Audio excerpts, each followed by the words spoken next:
Hey, how's it going, everyone? It's Freddie. This video is just kind of like a chill video. It's nothing like super planned. It's more of just like a studio update, just talking about gear and stuff like that. I got rid of my old desk and I got a new one. And I wanted a desk with like rack spaces in the front on the top here.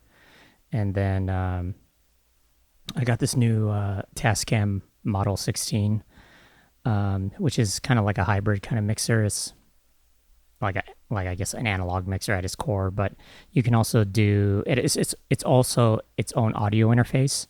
So previous to this, if you saw some older videos, I had that huge like mixing console. It was like a 36 channel mixing console, and I was doing a hybrid mixing that way. And the way I would do it was I would kind of aggregate my universal audio interfaces along with a Motu one, and that would give me like I think like 26 outputs, and I would snake like cables basically into the the mixing console, like 26 channels of the mixing console.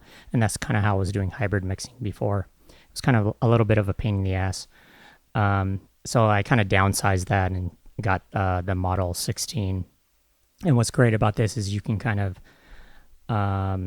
like I said, you can use this as an audio interface, and you can output your tracks directly to the mixer without the need of snaking cables.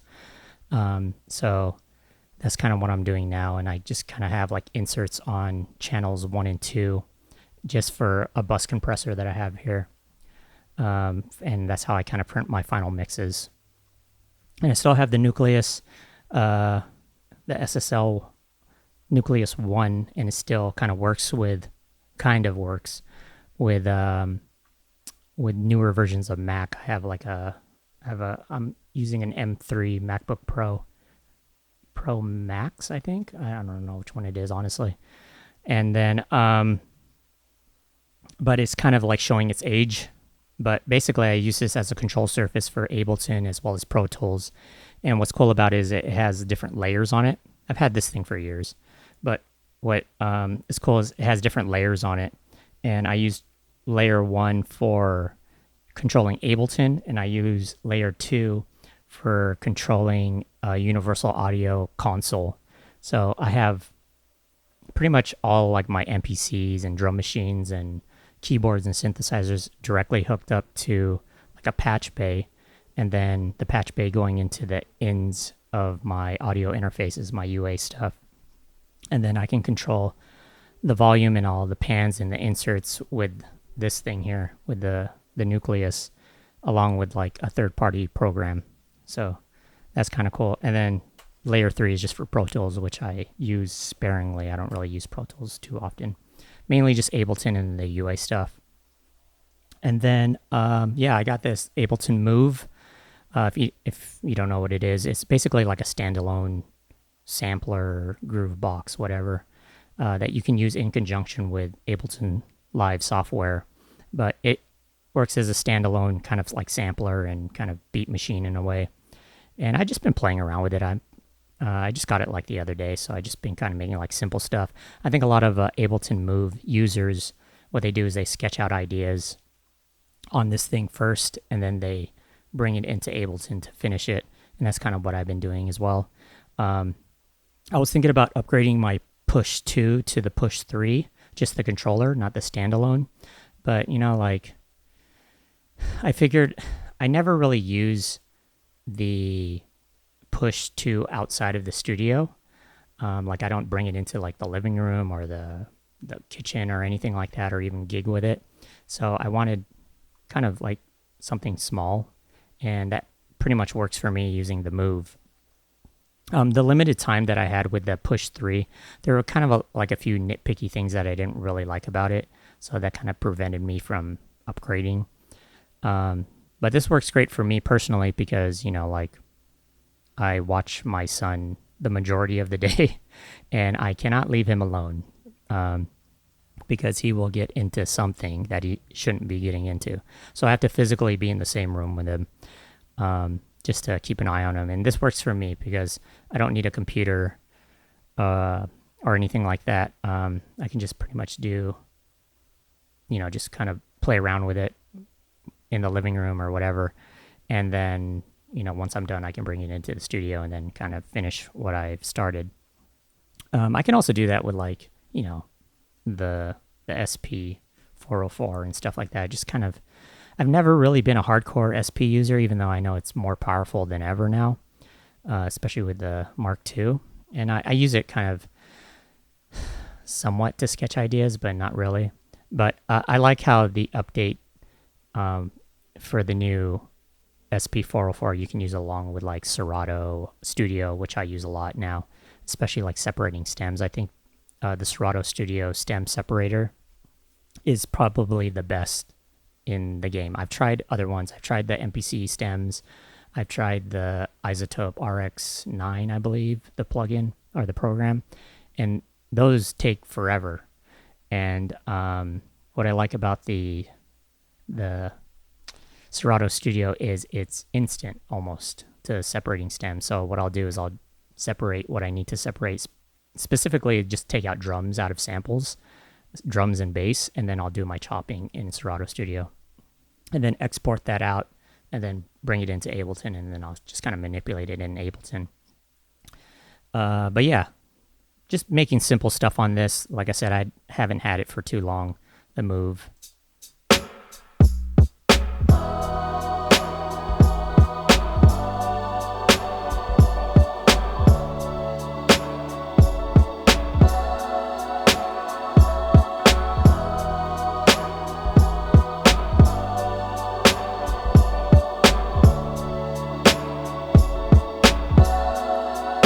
And the way I've been kind of using this is you can only record or use 4 tracks on the Move in standalone. So I've been kind of dedicating tracks 1 and 2 to like drum kits in a way. So like actual drums and then a sample that I can maybe manipulate or chop.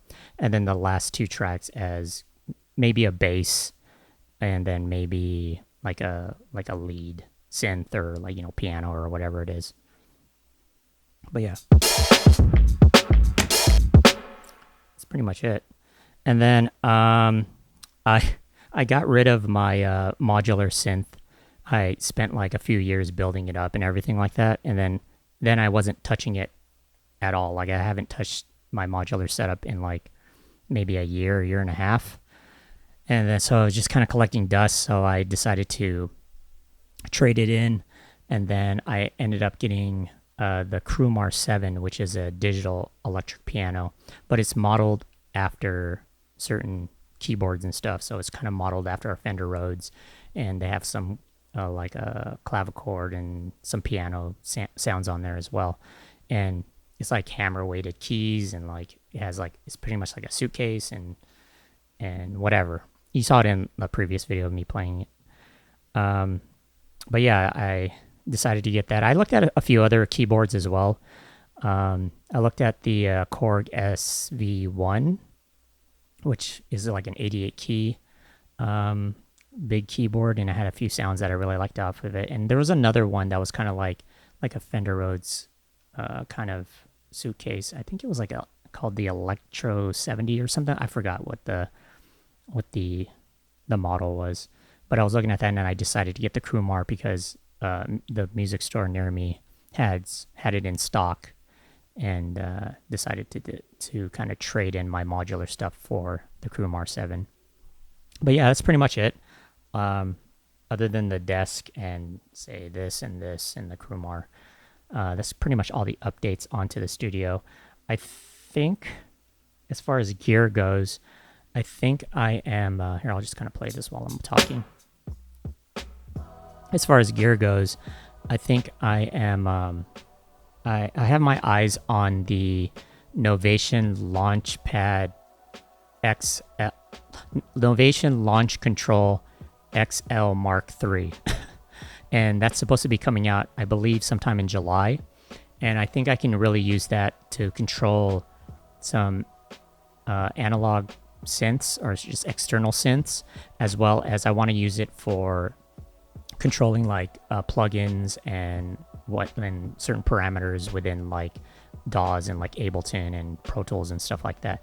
So before that actually comes out, what I've been doing is I've been using my Akai MPC X. What you can do with that is you can put it in a control mode and control Ableton. So you can link the two together via network. And that's how I've been using the encoders on the MPC X to control certain parameters, like whatever plugins or whatever that I have in Ableton. I mean, I can control it on this here using the knobs on here, but it's just a little, I don't know, it's a little bit too, not clunky, but like it's like I kind of have to dive into too many menus sometimes, whereas using the encoders on the MPCX, everything's kind of laid out and everything has its own like little LCD like scribble strip, so I know what I'm like adjusting and everything. So it works well with that, but I kind of wanted a dedicated like controller for like plugins and stuff like that.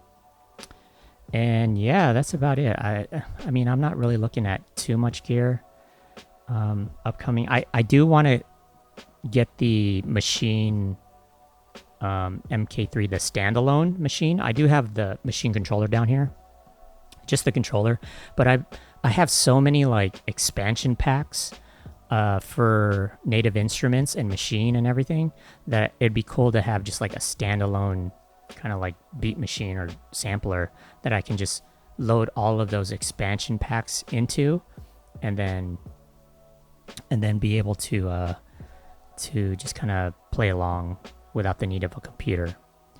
But yeah, I guess that's it. This video is probably pretty boring if you're not super into gear or anything like that. There's a few other plugins that I've like purchased as well. I've been using a plugin called Decibel. It's a program and a plugin, but it's basically so I can just monitor like loudness metering and like EQing and stuff like that. I mean, before that, I still use this, but it's like the TC Electronic Clarity, and I can still use that alongside of that. And then I've been using a few like drum plugins for the computer. I forgot what they're called, but yeah, some like lo-fi kind of drum plugins. And then I don't know if I've been using any other software. Just been pretty much using like Sorado Studio for like chopping samples, and back on like Ableton and stuff like that. So I'm just kind of, it's been years and years and years and years and years of just kind of like refining like what I need as far as like samplers and software and stuff like that. But yeah, if you guys have any suggestions as far as like gear that you think I could benefit from, hardware or software side of stuff, let me know. Or if you have any questions regarding the gear that I have and kind of how I use it, you can maybe ask me in the comments. Maybe I'll try to answer as to the best of my ability. But yeah, that's pretty much it. Studio 10.0. I don't even know what version of the Studio this is right now. But yeah, my old desk was really showing its age. I had it for like maybe 8 or 9 years or something like that. And it just I just got tired of it. So this is kind of like the new thing. All right, guys. Thanks again. Peace.